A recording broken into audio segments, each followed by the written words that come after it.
अदा असें कलाम वाला दोस्तन फरमाइश कया शहर कुंडरी खां मोहम्मद हसन पठान रज़ाक खान पठान मुजीब खान पठान ऐं वसायो गिशकोरी जुमो गिशकोरी सां लिखे थो मिठा मुकदर कॾहिं थींदो मूंसां भाकर तूं पाईंदे मिठा मुकदर कॾहिं थींदो मूंसां भाकर तूं पाईंदे गुलाबी गुल बदल सुहिणो कॾां मूंसां मिलाईंदे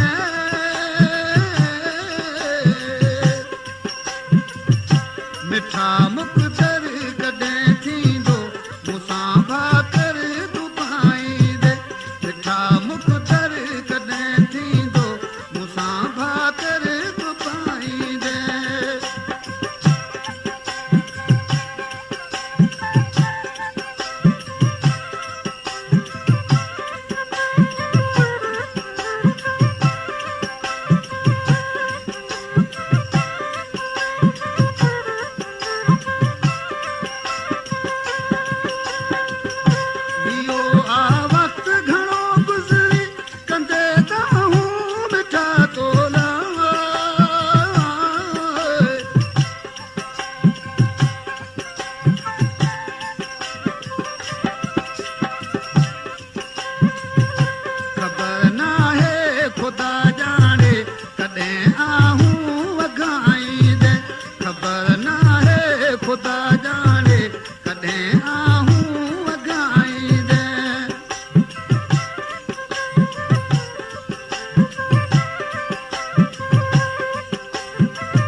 ॿुधाया साप ज़ाहिर तो मिठन माण्हू त मटिजी वियो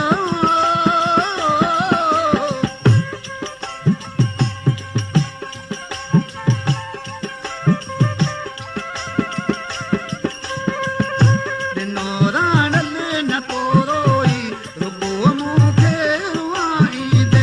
ॾिनो राणल न तोरोई रुॻो मूंखे रुआईंदे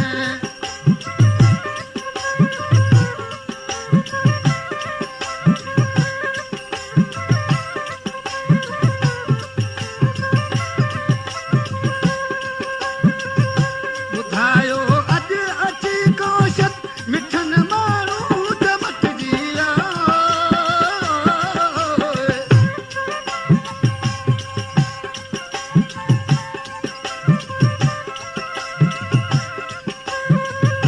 ॾिनो राणल न तोरोई रुॻो मूंखे रुआईंदे ॾिनो राणल न तोरोई रुॻो मूंखे रुआईंदे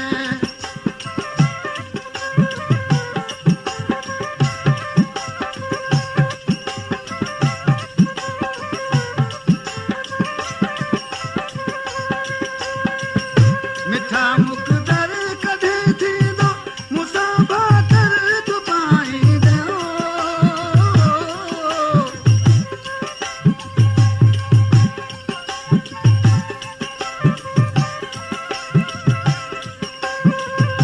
गुलाबी गुल बदन सुहिणो कॾहिं मूंसां मिलाईंदे गुलाबी गुल बदन सुहिणो कॾहिं